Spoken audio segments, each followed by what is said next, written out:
নমস্কার বন্ধুরা, আমি অরিন্দম চলে আসলাম আজকে এই মুহূর্তে বিরাট একটা গুরুত্বপূর্ণ আপডেট। বলবো না এটা কোনো আপডেট না ভাই, দুর্নীতির আরেক নাম ছিল মানিক ভট্টাচার্য। সেই মানিক ভট্টাচার্য জামিন পেয়ে গেল। বিরাট একটা ইন্টারেস্টিং খবর। সঙ্গে আরও চারটে শর্ত দিয়ে দিল। এই শর্তগুলো মানিক ভট্টাচার্যকে মানলেই জামিন পাওয়া যাবে, এবং সেগুলো মেনেছে, জামিন মঞ্জুর হয়ে গেছে। সবাই যেন 14 টেট, অভিশপ্ত টেট, 14 টেট, সমস্ত কিছুর দুর্নীতির গোড়া এক।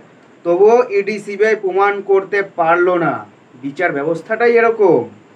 সবাই জানে একটা ছোট বাচ্চা থেকে বড়, মানে 60 বছরের বয়স্ক মানুষ সবাই জানে মানিক ভট্টাচার্য কে। বাট কোর্ট জানলো না। অবাক। মানিক ভট্টাচার্য ছাড়া পেয়ে গেল, বেকার ছেলেমেয়েদের ঘুম চলে গেল। যারা স্বপ্ন দেখছে আবার টেট পাস করবে, তারা আবার ফ্রাস্ট্রেটেড হয়ে গেল। চলো দেখে নি আপডেটটা। কলকাতা হাইকোর্টে জামিন পেলেন মানিক ভট্টাচার্য। দেওয়া হলো এই 4 শর্ত। কবে জেল থেকে ছাড়া পাবেন। নিয়োগ দুর্নীতি মামলা এবার বড় খবর সামনে এলো। কলকাতা হাইকোর্টে জামিন পেলেন মানিক ভট্টাচার্য, তবে দেওয়া হলো 4টে শর্ত। রাজ্য শিক্ষক নিয়োগ মামলায় তাকে গ্রেপ্তার করেছিলেন ইডি। কলকাতা হাইকোর্টে জামিন পেলেন মানিক ভট্টাচার্য। 2022 সালের 11 অক্টোবর নিয়োগ দুর্নীতি মামলায় তাকে গ্রেপ্তার করেছিল ইডি।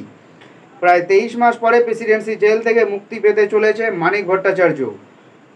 2022 সালের 11 আগস্ট নিয়োগ দুর্নীতি মামলাতে তিনি ধরেছিল তাকে, প্রায় 2 বছর জেল খাটল। বৃহস্পতিবার হাইকোর্টের বিচারপতি শুভ্রা ঘোষ তাকে জামিন দিয়েছেন।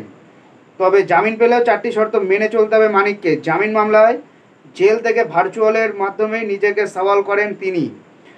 মানিক ভট্টাচার্য হাইকোর্টের নির্দেশে তাকে তদন্তকারী অফিসারকে মোবাইল নাম্বার দিতে হবে।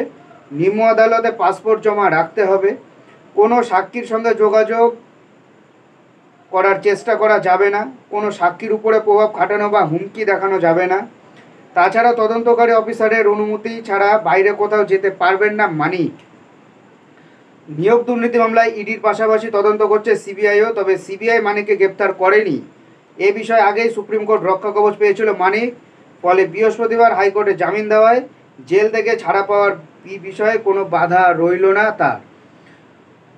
অবশেষে মানিক ভট্টাচার্য মুক্তি পেয়ে গেল। দেখা যাক এখন কি হয়, না আবার চাকরি কোথায় চলে যায়। এটাই হলো আজকেকার আপডেট। সো এরকম আপডেট পাওয়ার জন্য চ্যানেলটা সাবস্ক্রাইব করে আমাদের পাশে থাকুন। দেখা হচ্ছে পরের ভিডিওতে। ভালো থাকবেন সবাই। নমস্কার, জয় হিন্দ।